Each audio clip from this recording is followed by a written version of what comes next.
नमस्कार, मी Rajratna Jondhale. Top news मराठीमध्ये आपलं स्वागत. केज तालुक्यातील मसाजोगचे सरपंच संतोष देशमुख यांची 9 डिसेंबर रोजी अपहरण करून हत्या करण्यात आली. या प्रकरणाचे पडसाद विधिमंडळासह संसदेतही उमटले. सरपंच संतोष देशमुख यांना मारहाण करून डोळे मेणबत्तीने जाळून काढले, फोडले अशा चर्चा त्यांच्या हत्येनंतर पसरल्या होत्या. आता संतोष देशमुख यांच्या हत्येचा पोस्टमॉर्टम रिपोर्ट समोर आला असून पोस्टमॉर्टम रिपोर्टमध्ये त्यांची हत्या नेमकी कोणत्या कारणाने झाली हे स्पष्ट झालंय. पाहूयात. मसाजोगचे सरपंच संतोष देशमुख यांची 9 डिसेंबर रोजी अपहरण करून हत्या करण्यात आली. या हत्येनंतर या प्रकरणाचे पडसाद संपूर्ण महाराष्ट्रात उमटले. आमदार संदीप क्षीरसागर यांनी आमदारांना एक बॉडीगार्ड आणि वाल्मिक कराड यांना 2 बॉडीगार्ड कसे असा सवाल विधानसभेत उपस्थित करत वाल्मिक कराड आणि या प्रकरणातील आरोपींचे सीडीआर रिपोर्ट तपासा अशी सरकारकडे मागणी केली. केजचे आमदार नमिता मुंदडा यांनी आरोपींना फाशी द्या अशी मागणी केली. तर सुरेश धस आणि जितेंद्र आव्हाड यांनी विधिमंडळात ही हत्या किती क्रूरपणे केली याची माहिती सभागृहाला दिली. सरपंच संतोष देशमुख यांच्या अंगावर मारहाण झालेले काही कथित फोटो सोशल मीडियावर व्हायरल झाले होते. त्यामुळे राज्यभरातून संताप व्यक्त केला जात होता. या प्रकरणावरून सत्ताधारी आणि विरोधकही आक्रमक झाले. देशमुख यांच्या छातीवर, पाठ, हात, चेहरा, डोके यावर मुक्का मार होता. चेहऱ्यावर आणि त्यातही डोळ्यावर मारहाण झाल्याने खालचा व वरील भाग काळनिळा झाला होता.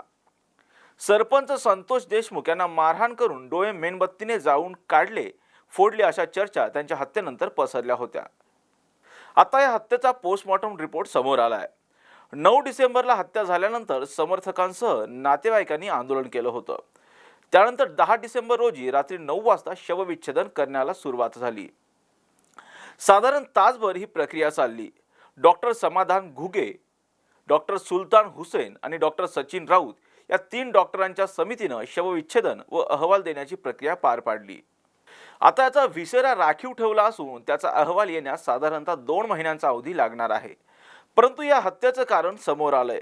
संतोष देशमुख यांचं मृत्यूचं कारण haemorrhage and shock due to multiple injuries असं नमूद केलंय. तज्ज्ञांच्या मतानुसार अनेक ठिकाणी मारहाण झाल्यामुळे रुग्ण शॉकमध्ये गेला आणि मृत्यू झाला असा याचा अर्थ होतो. 8 पानांचा हा अहवाल मंगळवारी CID आरोग्य विभागानं सुपूर्द केला. या प्रकरणात जयराम माणिक चाटे, महेश सखाराम केदार, सुदर्शन घुले, प्रतीक घुले, सुधीर सांगे, कृष्णा आंधळे, विष्णू चाटे अशी आरोपींची नावं निष्पन्न झाली आहेत. त्यातील जयराम चाटे, महेश केदार आणि प्रतीक घुलेला यापूर्वीच अटक केली होती आणि यातील चौथा आरोपी विष्णू चाटे याला बुधवारी सकाळी बीड शहराजवळ ताब्यात घेतलं. तर अजूनही या प्रकरणातील 3 आरोपी फरार आहेत. टूर्स अँड ट्रॅव्हल्स विश्वातील एक विश्वसनीय नाव मँगो हॉलिडेज घेऊन आले आहेत धम्माल फॉरेन टूर्स खास तुमच्यासाठी. एक्झॉटिक युरोप 17 रात्री 18 दिवस, साऊथ आफ्रिकन सफारी 9 रात्री 10 दिवस, नॉर्दर्न लाईट्स 8 रात्री 9 दिवस, दुबई अबुधाबी 5 रात्री 6 दिवस, व्हिएतनाम कंबोडिया 8 रात्री 9 दिवस. तर आजच आपली सीट बुक करा आणि आपल्या फॉरेन टूर्स मेमोरेबल करा. मँगो हॉलिडेज म्हणजेच अविस्मरणीय सहलीचा अनुभव. मँगो हॉलिडेज, 4था मजला, स्वोजस कॅपिटल अतिथी रेस्टॉरंटच्या वर, लॉ कॉलेज रस्ता, पुणे 4. संपर्क पुणे 83 839 505 किंवा 80 80 81 74 54. मुंबई 83 839 503 किंवा 96 53 18 74 78. Come on guys, hurry up. यार सुन ना, एक ब्रेक ले लेते हैं. Guys, I'm telling you, तुम लोगों को सही से ट्रैकिंग नहीं आता. But that's okay, you can learn. रोज का ढक्कन देना. ये रेड वाला है, सही वाला देना.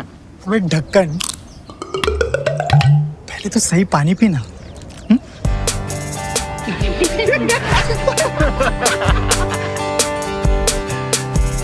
Manikchand Oxyrich, proudly Indian.